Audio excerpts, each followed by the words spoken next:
Copa আমেরিকার ফাইনালে কলম্বিয়ার বিপক্ষে আর্জেন্টিনা একাদশে শুরু থেকেই মেসির সঙ্গে আছেন ডি মারিয়া। খেলার শুরুতেই আক্রমণে যায় আর্জেন্টিনা, তবে আক্রমণটি ছিল দুর্বল। কিছুক্ষণের মধ্যেই নিজেদের গুছিয়ে নেয় কলম্বিয়া। প্রথমার্ধের প্রায় পুরোটা সময় আর্জেন্টিনাকে চাপে রাখে দলটি। 19 মিনিটে কলম্বিয়ার গোলমুখে শট নিয়েছিলেন লিওনেল মেসি, কিন্তু দুর্ভাগ্য। 33 মিনিটে আবারও আক্রমণ হলুদ জার্সিধারীদের, কিন্তু সেটিও গোল হয়নি।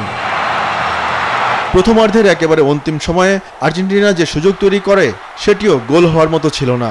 গোলশূন্য অবস্থায় বিরতিতে যায় দুই দল, আর বিরতি থেকে ফিরেই গোলের জন্য মরিয়া হয়ে ওঠে কলম্বিয়া, কিন্তু সেই পুরনো গল্প অল্পের জন্য মিস। 57 মিনিটে ডি মারিয়ার কিক চলে যায় বাইরে দিয়ে। আর্জেন্টাইন তারকা ডি মারিয়ার এটি শেষ আন্তর্জাতিক ম্যাচ। কিছুক্ষণ পর ফুটবল প্রেমীদের হতাশ করে ইনজুরি নিয়ে মাঠ ছেড়ে যান লিওনেল মেসি।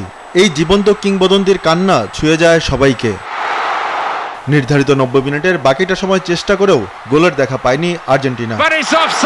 প্রথমবারের মতো অতিরিক্ত 30 মিনিটের খেলা শুরু হয় এবারের কোপা আমেরিকায়, আর সেখানে খেলার 112 মিনিটে সমর্থকদের উল্লাসে ভাসান লাউতারো মার্টিনেজ। ওই এক গোলেই কোপা আমেরিকায় আবারও চ্যাম্পিয়ন হয় আর্জেন্টিনা।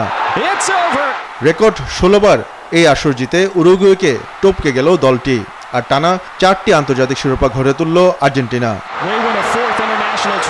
2021 কোপা আমেরিকা, 2022 ফিনালিসিমা, 2022 বিশ্বকাপ ও 2024 কোপা আমেরিকা।